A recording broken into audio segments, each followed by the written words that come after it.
today in this video I will discuss about magnesium sulphate. ठीक है, magnesium sulphate medicine के बारे में आज पढ़ेंगे हम।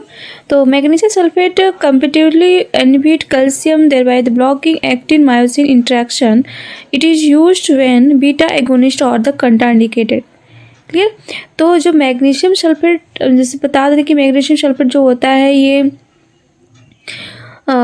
एक्लेम्शिया प्रीक्लेम्शिया की ड्रग ऑफ चॉइस होती है। ठीक है, मतलब ड्यूरिंग प्रेगनेंसी जब किसी वुमेन का बीपी हाई होता है और साथ में सीजर्स आते हैं तो यूट्राइन कॉन्ट्रैक्शन को रिड्यूस करने के लिए, साथ में बीपी को मेंटेनेंस करने, बीपी को लो करने के लिए वैसोडायलेटर की तरह वर्क करता है मैग्नीशियम सल्फेट। ठीक है, तो मैग्नीशियम जो सल्फेट है ये कंपेटिवली क्या करते हैं, कैल्शियम के जो सिंथेसिस है, या फिर बोल सकते हैं कि मसल्स में जो मायोसिन एक्टिन जो इंट्रैक्शन है उसको क्या करता है, ब्लॉक करता है। क्लियर। और नेक्स्ट हम जानेंगे कि जो बीटा एगोनिस्ट जब किसी वुमेन को या फिर प्रेगनेंसी में कंट्राइंडिकेटेड होता है तो उस कंडीशन में मैग्नीशियम सल्फेट हम यूज करते हैं। क्लियर। नेक्स्ट इसमें इंडिकेशन की बात करें यहाँ पे तो हाइपोमैग्नीशिया, अगर हाइपोमैग्नीशिया हो रहा है तो हम यहाँ पे प्रोवाइड करेंगे मैग्नीशियम सल्फेट। साथ में मतलब कि जो सीजर्स है, सीजर्स इन एक्लेम्सिया प्रीक्लेम्सिया, ठीक है, एक्लेम्सिया प्रीक्लेम्सिया कंडीशन है, ठीक है, उस कंडीशन में भी हम प्रोवाइड करते हैं मैग्नीशियम सल्फेट। कंट्राइंडिकेशन की बात करें तो यहाँ पे हाइपर सेंसिटिविटी और हार्ट ब्लॉक है तो हम नहीं प्रोवाइड करेंगे। मैकेनिज्म एक्शन की बात करें यहाँ पे करें तो use to control convulsion and reduce BP in toxaemia in pregnancy in preeclampsia and eclampsia. Clear. तो मैकेनिज्म एक्शन क्या है किसका, कि जो मैग्नीशियम सल्फेट है ये कन्वर्जन को या सीजर्स को प्रिवेंट करने या कंट्रोल करने में हेल्प करता है, साथ ही बीपी को रिड्यूस करता है ड्यूरिंग प्रेगनेंसिया और एक्लेम्सिया कंडीशन में। नेक्स्ट इसमें it also suppress uterine contraction, uterine contraction को सप्रेस करने के लिए भी हम यहाँ पे मेडिसिन प्रोवाइड करते हैं, क्योंकि जब किसी वुमेन को एक्लेम्शिया प्रीक्लेम्सिया कंडीशन होती है तो उसमें बीपी जो होता है 140 mmHg तक यहाँ पे बढ़ जाता है। 140/90 mmHg तक क्या होता है, बीपी इंक्रीज हो जाती है, जिसके कारण यहाँ पे साथ में सीजर्स देखने मिलते हैं, यूट्राइन कॉन्ट्रैक्शन ना स्टार्ट हो जाता है। तो मैग्नीशियम सल्फेट हम जब प्रोवाइड करते हैं तो यूट्राइन कॉन्ट्रैक्शन को भी सप्रेस करने में भी हेल्प करता है। साथ में डोज और रूट की बात करें तो जो मैग्नीशियम सल्फेट है इसको हम IM और ओरल इंट्राओसियस हम प्रोवाइड कर सकते हैं। For every 1 gram magnesium sulphate में क्या क्या कंटेंट्स होते हैं, तो 98.6 mg या फिर 8.12 equivalent of the magnesium sulphate के एलिमेंट्स प्रेजेंट होते हैं। क्लियर। नेक्स्ट है कि magnesium sulphate can be combined with the dextrose 5% water to make intervention solution. ठीक है, जब भी हमें मैग्नीशियम सल्फेट को हमको प्रोवाइड करना है IV के रूट के थ्रू तो हम डेक्सट्रोज 5% के साथ हम इसको कंबाइन के फॉर्म में डाइल्यूट करके तब हम प्रोवाइड करते हैं। साथ में हम देखेंगे जो मैग्नीशियम सल्फेट है इसका इंडोथीलियम और स्मूथ मसल्स पे क्या इसका रोल है, क्या इंपॉर्टेंस रोल है। क्लियर। तो इंडोथीलियम आपको पता है कि जो ब्लड वेसल्स होता है, ब्लड वेसल्स जो आउटर लाइनिंग होती है, इनर लाइनिंग होती है, इस पर इंडोथीलियम और स्मूथ मसल्स की बनी होती है। तो यहाँ पे इस कंडीशन में डिक्रीज प्लेटलेट्स एग्रीगेशन वेट्रोलेट्स वर्क करता है और यहाँ प्रोस्टाग्लैंडिन्स की इंक्रीज कराता है, और साथ में मतलब नाइट्रिक एसिड जो नाइट्रिक ऑक्साइड को इंक्रीज करने में हेल्प करता है, जिसके कारण के वेसल्स क्या हो सके, डायलेट हो सके। क्लियर। अगर वेसल्स जब तक डायलेट नहीं होंगे तब तक बीपी क्या होगी, डिक्रीज नहीं होगी। क्लियर। नेक्स्ट है कि इसमें स्मूथ मसल्स में रिलैक्सेशन के तरह वर्क करता है, वैसोडायलेशन वर्क करता है, डिक्रीज वेस्कुलर रेजिस्टेंस वर्क करता है। पॉसिबल मैकेनिज्म कैल्शियम एंटागोनिस्ट में डिक्रीज वोल्टेज ऑपरेट कैल्शियम लेव चैनल्स एक्टिविटी, मतलब जो कैल्शियम चैनल्स की जो एक्टिविटी है, ठीक है, वहाँ पे उसको एक तरीके का एंटागोनिस्ट की तरह वर्क करता है। और जो सार्कोप्लाज्मिक रेटिकुलम से जो कैल्शियम सिंथेसिस हो रहा है उसको भी सिंथेसिस में को भी क्या करता है, या रिलीज को भी डिक्रीज करने में हेल्प करता है। सार्कोप्लाज्मिक रेटिकुलम आपको पता है कि जहाँ से कैल्शियम रिलीज होता है उसे बोलते हैं सार्कोप्लाज्मिक रेटिकुलम सेल के अंदर प्रेजेंट होता है। मॉनिटरिंग कैसे करेंगे कि Magnesium level must be monitored frequently by the checking serum level every 6 to 8 hours. 6 to 8 hours में ठीक है। यहाँ पे मैग्नीशियम के लेवल को हमको मॉनिटर करते रहना है। Next is normal serum level 0.7 to 1.0 मिली मोल पर लीटर होता है। क्लियर। थेराप्यूटिक लेवल की बात करें एक्लेम्सिया पे, एक्लेम्सिया का 2.0 to 3.5 मिली मोल्स पर लीटर होता है। क्लियर। नेक्स्ट इसमें रोल ऑफ नर्स की बात करें यहाँ पे करें तो monitor vital sign every 50 minute, particularly respiration rate rhythm and character. ठीक है। मॉनिटर मतलब यहाँ पे वाइटल साइन को मॉनिटर करते रहना है एवरी 15 मिनट में। Check mental status of the patient, mental status patient का चेक करते रहना है। चेक द एडवर्स इफेक्ट बारे में चेक करना है। साथ में मैग्नीशियम सल्फेट जब भी हम किसी पेशेंट को प्रोवाइड करते हैं साइड में हम कैल्शियम ग्लूकोनेट मेडिसिन रखते हैं। ठीक है। क्योंकि जब मैग्नीशियम टॉक्सिसिटी होती है तो हम उसमें एंटीडोट के फॉर्म में कैल्शियम ग्लूकोनेट प्रोवाइड करते हैं। क्लियर। तो I again repeat magnesium sulphate. तो आपको यहाँ पे बस जानना है कि मैग्नीशियम सल्फेट मेडिसिन हम कब प्रोवाइड करते हैं। एक्लेम्सिया और प्रीक्लेम्सिया का इंडिकेशन होता है। एक्लेम्सिया प्रीक्लेम्सिया क्या होता है, 1/4 इसमें बीपी क्या होती है, इंक्रीज आती है और साथ में सीजर्स देखने को मिलते हैं।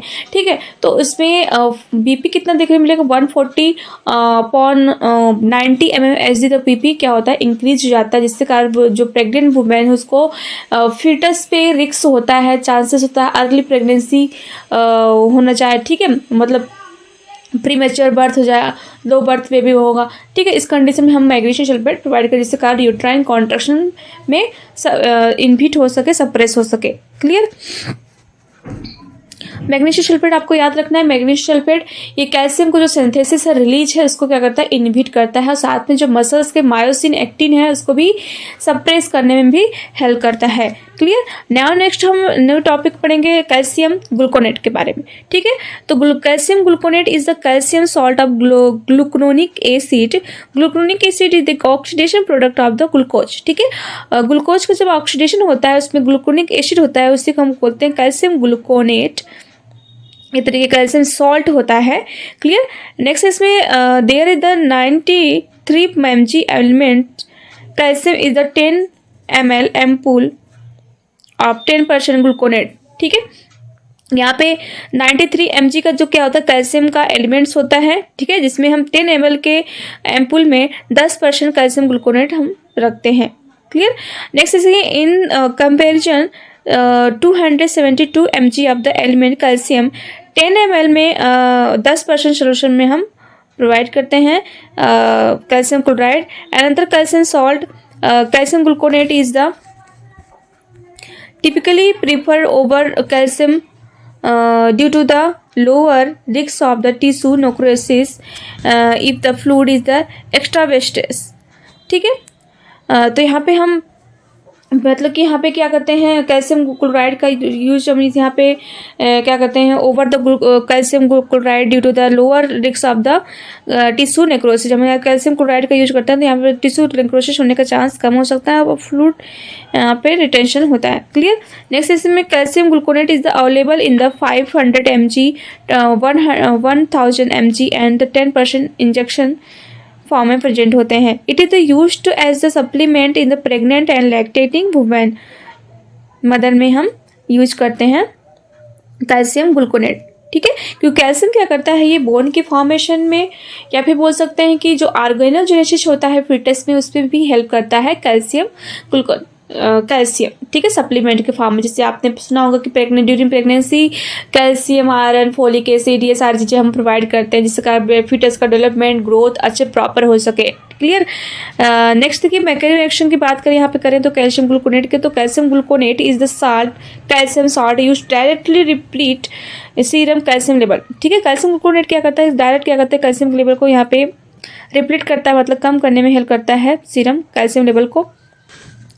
इंडिकेशन की बात करें कैल्शियम ग्लूकोनेट हम कब प्रोवाइड करेंगे, prevention and treatment of the osteoporosis. Osteoporosis मतलब कि जब बोन क्या है वीक हो गई है।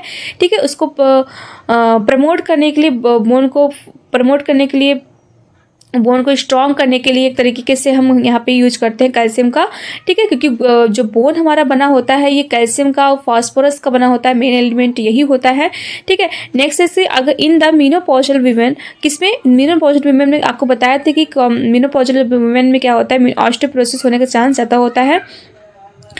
And the which hormonal therapy में हम यूज कर सकते हैं, ठीक है। साथ में जो एलेंट्रोनेट और रेलोक्सिफेन साथ में हम यहाँ पे यूज करते हैं, ठीक है। हार्मोन्स की मेडिसिन है सारे ये। टू नेक्स्ट है कि टू रिवर्स मसल्स स्पाज, ठीक है। मसल्स स्पाज्म को रिवर्स करने के लिए यहाँ पे भी हम यूज करते हैं कैल्शियम ग्लूकोनेट के। नेक्स्ट है कि calcium gluconate can be use to the paraesthesia, dermatosis weakness and वेल्गू कंप्लेंट्स।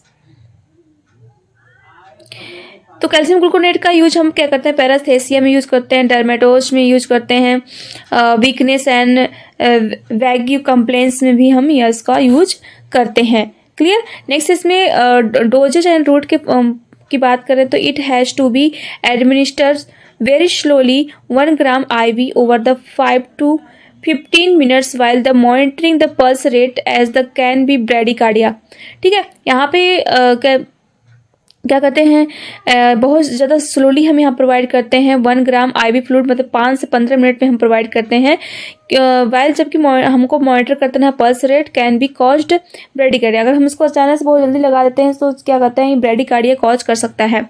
क्लियर। नेक्स्ट इसमें कंट्राइंडिकेशन में बात करें तो calcium gluconate is not use to patient with the hypercalcaemia. अगर किसी पेशेंट में कैल्शियम लेवल ऑलरेडी बढ़ा हुआ है, इंक्रीज है, उस कंडीशन में हम कैल्शियम ग्लूकोनेट नहीं प्रोवाइड करेंगे।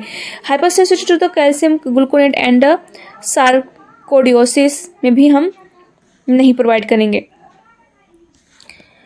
नेक्स्ट इसमें एडवर्स इफेक्ट की बात करें तो well tolerated but mild side effect such as constipation, bloating, syncope, bradycardia and paraesthesia देखने को मिलेगा, ठीक है। नेक्स्ट इसमें टॉक्सिसिटी की बात करें तो systemic toxicity due to the calcium gluconate is identically to the systemic effect of the hypercalcaemia, ठीक है। हाइपर कैल्शियमिया होने का चांस हो सकता है अगर उसकी टॉक्सिसिटी होती है तो।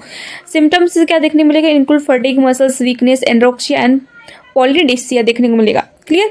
नेक्स्ट इसमें रोल ऑफ नर्स की बात करें यहाँ पे करें तो observe interventionally site closely, extravasation में result tissue irritation and necrosis होने का चांस हो सकता है। एक्स्ट्रावेसेशन मतलब होता है कि क्या कहते हैं, जो भी इंजेक्शन आप प्रोवाइड कर रहे हो अगर वो गलत जहाँ पे आप वेन की जगह पे ये टिश्यू और सेल के पास अगर इंटर हो जाता है तो उसे बोलते हैं एक्स्ट्रावेसेशन, जिसमें टिश्यू इरिटेशन या नेक्रोसिस होने का चांस होता है। क्लियर। नेक्स्ट इसमें monitor for the hypocalcaemia and hyper calcaemia के यहाँ पे मॉनिटर करते रहना है। नेक्स्ट इसमें determine level of the calcium and phosphorus and magnesium frequently during the substances therapy, ठीक है। मतलब जब भी हम यहाँ पे कैल्शियम, फास्फोरस, ये सारे मैग्नीशियम दे रहे हैं तो वहाँ पे इलेक्ट्रोलाइट्स लेवल को मॉनिटर करते रहना है, ठीक है। Monitor EKG,